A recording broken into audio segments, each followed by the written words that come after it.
अस्सलाम वालेकुम मुअज़्ज़ज़ सामईन। इशफाक अहमद के ज़िंदगी समझा देने वाले अक़वाल।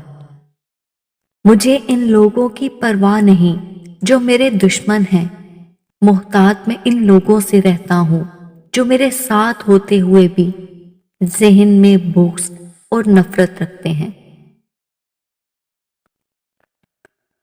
दौराने गुफ्तगू सबसे बड़ी गलती जो हम करते हैं वो ये होती है कि हम समझने के लिए नहीं सुनते बल्कि जवाब देने के लिए सुनते हैं।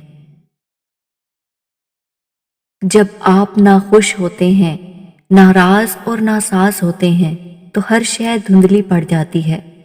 ना बाहर का हुस्न नजर आता है ना अंदर का। आवाजें मदहम पड़ जाती हैं, खुशबुएं मांद हो जाती हैं। बर्दाश्त के साथ हालात जरूर बदल जाएंगे, बस जरा अंदर ही अंदर मुस्कुराने की जरूरत है। ये एक राज है जो स्कूल, यूनिवर्सिटियों और दीगर इदारों में नहीं सिखाया जाता। हमारा ताल्लुक इस नाबीना मुआशरे से है जहां उदासी का यकीन दिलाने के लिए आंसू बहाने और बीमारी का यकीन दिलाने के लिए मरना पड़ता है। अगर इंसान की अज़ियतें और तकलीफें इसके माथे पे लिखी होती तो जिन लोगों से तुम हसद करते हो उन पर तुमको रहम आता।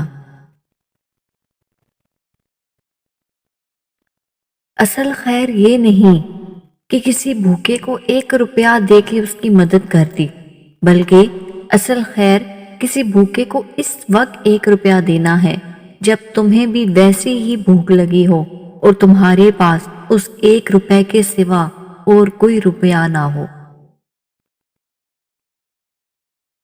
कभी कभार ऐसा होता है कि मुस्कुराहटों के फूल बिखेरने वालों के अपने लब खारदार कांटों से लहूलुहान होते हैं।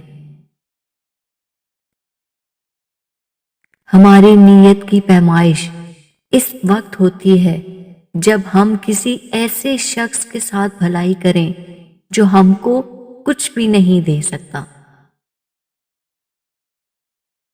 ये भी एक सच है, इंसान को खुदा तब ही याद आता है जब वो दर्द का मारा हो, कर्ज का मारा हो या फिर मर्ज का मारा हो। अगर आपको इशफाक अहमद के ये अक़वाल अच्छे लगे हैं तो इनको लाइक और शेयर करें।